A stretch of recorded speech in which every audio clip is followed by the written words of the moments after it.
Buenos días. En este vídeo, el almirante Javier Peri Paredes nos presenta las ideas principales de su artículo del Cuaderno de Pensamiento Naval, El bagaje del pensamiento naval. El almirante Peri es miembro del Foro de Pensamiento Naval y ha escrito artículos de opinión en la prensa nacional y publicaciones nacionales. Almirante, ¿por qué la geografía marítima impone condicionantes a la estrategia nacional? La geografía es un factor determinante en cualquier estrategia de una nación. Es algo que es inamovible, que estará siempre presente, y dejar al margen la geografía es un error crítico que nos aleja de la realidad. La tendencia en el análisis estratégico español es generalmente considerar la geografía desde el punto de vista terrestre, cuando la realidad es que requiere ser observada desde otros puntos de vista, como el comercial, el demográfico o el cultural, para realmente entender lo que sucede. La geografía marítima además permite interpretar mejor la situación y con ello definir una estrategia que es un camino para alcanzar objetivos nacionales. La geografía es esa ciencia cuya venganza nos anunció Robert Kaplan en su libro y es una constante en el tiempo y por tanto su conocimiento da estabilidad a una estrategia. Y esa estabilidad es algo que hay que valorar en los momentos de incertidumbre e inestabilidad. Almirante, ¿por qué una nación que opte por asumir o mantener una posición global se decanta por la libertad de los mares? La globalización es un hecho aceptado universalmente. Cualquier nación que quiera asumir una posición global necesita hacerse presente en todo el globo materialmente, además de virtualmente, y eso requiere estar en toda la geografía. Desde el punto de vista formal, la mar, lo que es la alta mar, es el único espacio geográfico donde se puede llevar a cabo una actividad sin más condicionantes que los medios que uno tiene a su disposición. La tierra siempre tiene dueño, la mar no. Las Naciones Unidas, desde el Derecho del Mar de 1982, que utiliza como norma general, hay dos tendencias para tratar los espacios marítimos. Aquellos que optan por una distribución geográfica y los que optan por la libertad de los mares. Hay que reconocer que la Convención tiene su bondad, pero también hay que reconocer que establece unos requisitos para los límites geográficos que restringen la actividad en esas zonas y que genera litigios. Y esos litigios pueden terminar en algo más que palabras. Si se analizan las posiciones de naciones que suscribieron la Convención, e incluso aquellas que no lo hicieron también, se verá que las grandes potencias que hoy pugnan por la competencia estratégica optan por la libertad de los mares. En el caso de España, la disyuntiva es aceptar el principio español que estableció Francisco de Vitoria en el siglo XVI o, por el contrario, obligar a los estados a establecer esas fronteras, que es un concepto eminentemente terrestre, en un entorno geográfico, el marítimo, que es ajeno a ello. Además, cada siglo nos proporciona un ejemplo. España asumió el concepto de la libertad de los mares en el siglo XVI y fue potencia mundial. Inglaterra lo aplicó con buenos resultados a partir del siglo XIX. Estados Unidos los convirtió en suyos en el siglo XX y China los propugna en la actualidad para su estrategia nacional para el siglo XXI. Yo creo que la importancia de mantener la libertad de los mares está en que, además de evitar los males de esas falsas fronteras, hay que propiciar el desarrollo y ello lo permite. Vale la pena recordar que el 80% del comercio mundial circula por la mar. Almirante, ¿por qué la primera necesidad de cualquier nación que quiera ser preeminente es conocer lo que pasa en la mar? Para alcanzar una posición preeminente como nación, que es al fin y al cabo lo que se busca con una estrategia, la primera necesidad es conocer lo que pasa. En nuestro caso, en la mar. Y el punto de partida es aceptar que nada de lo que sucede en ella nos debe ser ajeno. Por más que exista una orientación clara del pensamiento naval hacia el uso de la fuerza solamente, la verdad es que, como capacidad necesaria para subsistir una nación, la historia nos demuestra que desconocer o infravalorar acontecimientos marítimos es un error crítico, porque puede llegar a ser cualquiera de esos acontecimientos el detonante de una guerra.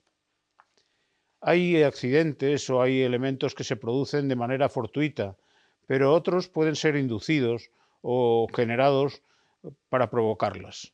Eso que ahora se denomina elementos de falsa bandera.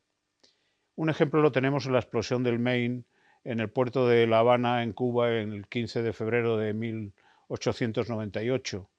Un accidente convertido por la prensa estadounidense en un atentado premeditado que dio pie a una declaración de guerra.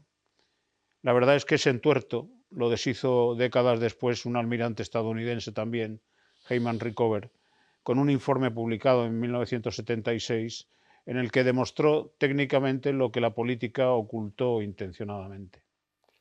Almirante, ¿por qué la consolidación de la información se puede convertir en una debilidad en esta era de la globalización y de la información? Más que la consolidación, la debilidad se produce cuando apenas existe un mecanismo por el cual se pueda consolidar la información de todo lo que sucede en la mar. La integración de la información es algo distinto a la asignación de competencias a los distintos organismos.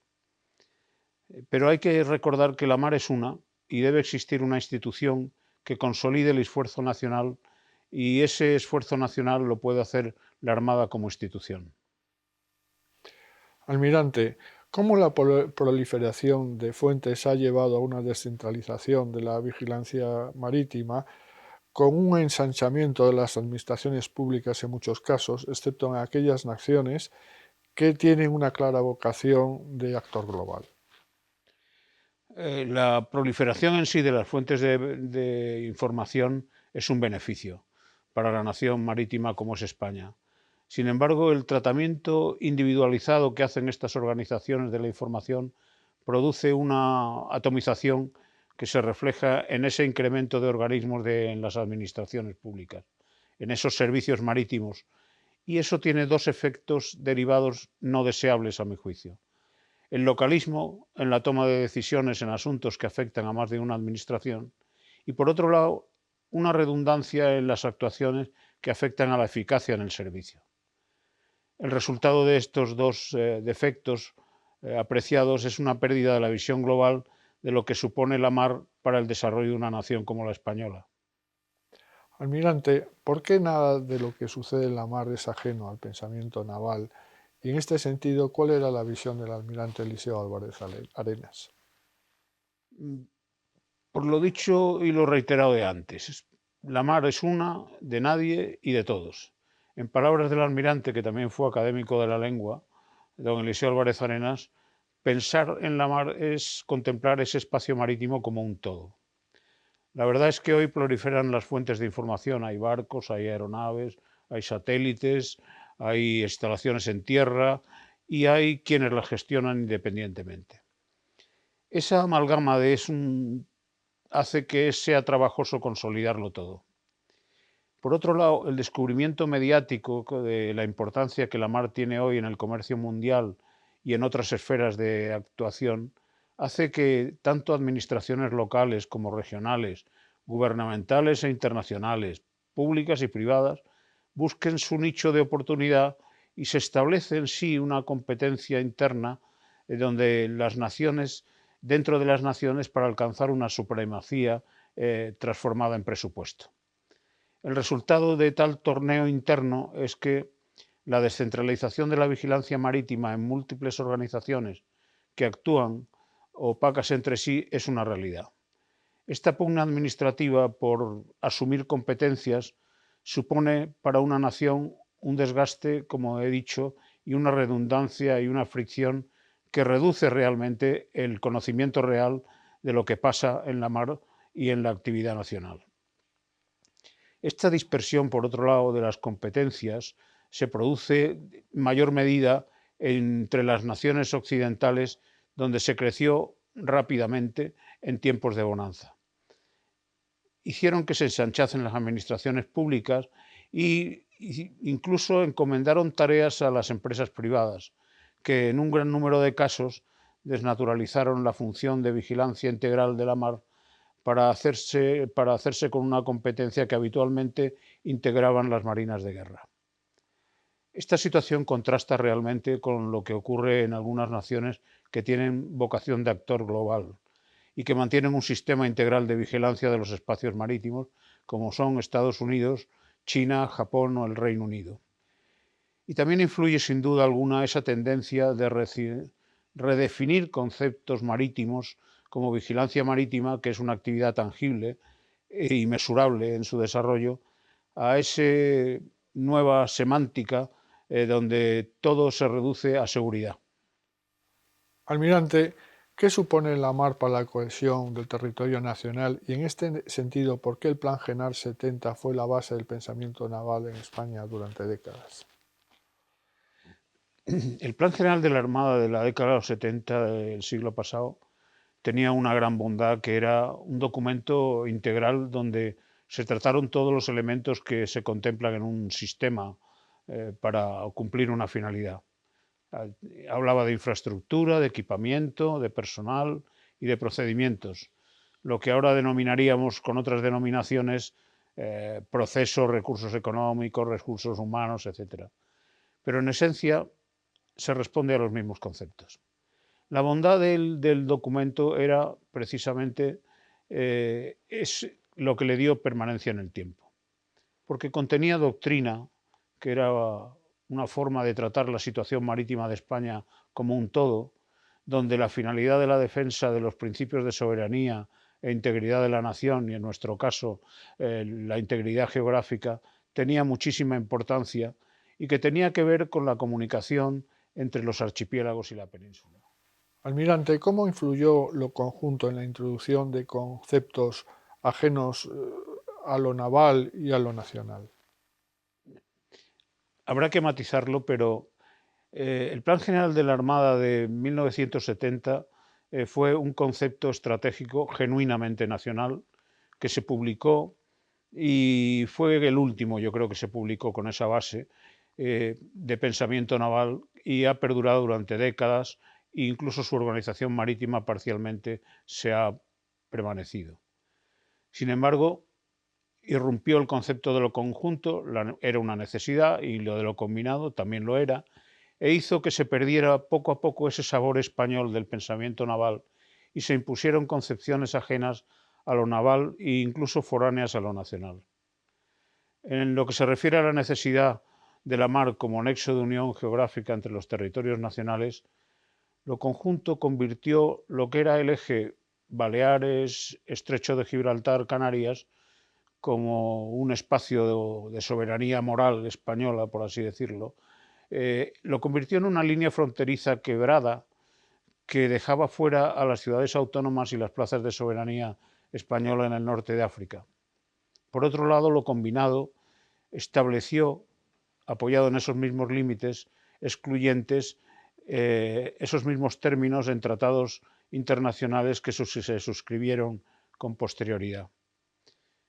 La verdad es que la permanente discusión jurídico-política sobre los linderos de la aplicación del artículo 5 del Tratado del Atlántico Norte o la descripción de las fronteras exteriores de la agencia europea Frontex son dos muestras de esa imposición de un concepto territorial sobre un concepto nacido del pensamiento naval y de una visión marítima de la geografía española. Almirante, ¿cómo puede mitigar el Foro de Pensamiento Naval estas deficiencias que has descrito? Yo creo que nada reitero si digo que el almirante de la Armada, Eliseo Álvarez Arenas, estableció el pensamiento naval, lo que debería ser el pensamiento naval, orientado a ejercer el poder naval en cualquiera de sus formas, bélica, política, económica, y en la adaptación de sus palabras, yo diría que en cuerpo y alma hay que estar en la mar. Si se conoce lo que sucede en la mar, será más sencillo determinar espacios, asignar tareas, acometer programas, etc. Y todo esto, a la hora de pensar en lo naval y discernir entre lo que debe asumir la actividad naval o lo que debe dejarse en otras manos, lo mejor es evitar males. Yo creo que para evitar males cabría recordar lo que decía el estratega chino Sun Tzu, que decía que hay que evitar la arbitrariedad de las decisiones del príncipe, el envío de emisarios ignorantes a tratar temas militares con los oficiales y dejar de mezclar reglamentos propios del orden civil y del orden militar. Yo creo que vale la pena reiterar lo dicho sobre la necesidad de conocer lo que sucede en la mar, porque las cosas son lo que son, por más que se quieran contar de manera diferente.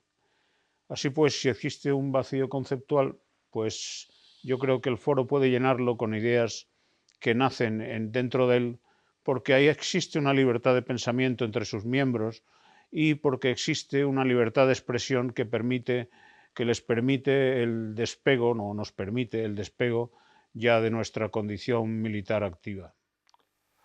Almirante, si la vigilancia marítima tiene una influencia en la política interior, ¿qué influencia tiene el despliegue de las unidades navales en la política exterior?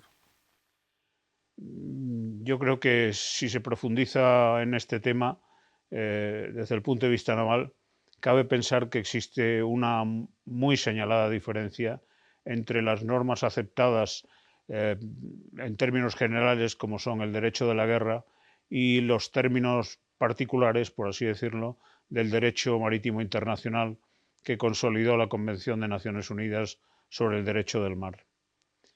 Mientras que el primero asume la existencia del conflicto como algo presente e inevitable, la segunda deja mucho margen para la resolución de los litigios locales y al mismo tiempo deja suficiente espacio de libertad para hacer un uso común del medio que es la mar.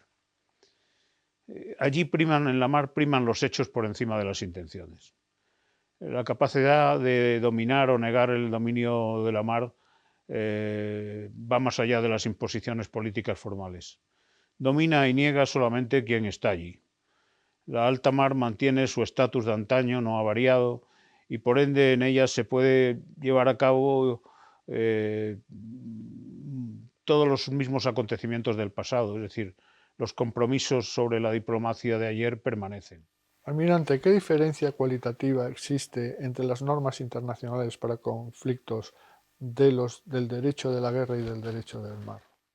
Pues yo diría que sin entrar, como he dicho, en discusiones académicas o jurídicas, para la gente de la mar el derecho de la guerra es un código punitivo redactado para castigar conductas, mientras que el derecho del mar está dictado para facilitar relaciones entre las naciones. Almirante, ¿cómo la mar hace posible que se mantengan útiles las contribuciones tradicionales de las marinas, entre ellas la diplomacia de las cañoneras y en particular lo que está ocurriendo en el mar de Japón? Yo creo que hay que evolucionar sin desechar nada del pasado. Hoy es impensable pensar en una actuación de diplomacia de las cañoneras como se llevaron a cabo en China o en Japón en el siglo XIX, porque ya existe una asimetría y un desequilibrio de fuerzas que no se presenta en la actualidad entre los contendientes. Sin embargo, en un proceso de actualización o de extensión del concepto, la presencia que China hace en el mar de Japón, o como quiera que se le quiera llamar políticamente a ese espacio marítimo, apenas difiere de la forma de intimidación que en otro tiempo se hacía sobre los países ribereños que osaban discutir la unilateral posesión de los islotes que justificaban la expansión territorial, y en este caso de la expansión territorial china. Lo que es evidente es que, a pesar de la presencia ocasional de fuerzas multinacionales como el que se ha descrito, este tipo de acciones requieren un objetivo político vinculado a una nación en concreto, porque al fin y al cabo se trata de ejercer finalmente el dominio en la mar que sustente la presencia territorial de una nación. Así, en este contexto, yo creo que la diplomacia de las cañoneras es una realidad en el teatro de Asia-Pacífico, pero también lo puede ser en otros teatros marítimos más limitados donde existe un desequilibrio de fuerzas. Almirante, ¿cómo calificaría la presencia del USS Herschel Williams en el Golfo de Guinea? Pues en este mismo sentido, el Golfo de Guinea es hoy un espacio donde el Herschel Williams Realmente su presencia es una acuña, un concepto ya del pasado de guerras coloniales, pero actualizado. Por más que en la actualidad tiene una doble finalidad, un doble sentido, que es proporcionar estabilidad política en la zona y beneficiar el intercambio comercial en ese mismo espacio. Esa presencia yo creo que responde a una forma, como he dicho, de ejercer la diplomacia ya conocida y una moderna extensión de lo que en su día fue el concepto de la fleeting bean, y que de esa manera se mantiene una capacidad ofensiva latente en ese lugar geográfico del mundo. En el fondo, hay que pensar que el barco es una base móvil expedicionaria que con su sola presencia sirve para disuadir a quienes tratan de restringir la libertad de navegación en cualquiera de sus formas. Y desde el punto de vista operacional, resulta que es un buque de asalto anfibio en toda su extensión de la palabra, que sin embargo a oídos políticos aleja esa connotación bélica que lleva el nombre. Almirante, muchas gracias, ha sido un privilegio poder escucharte, y también a los que siguen este vídeo, muchas gracias por seguirlo. A ustedes.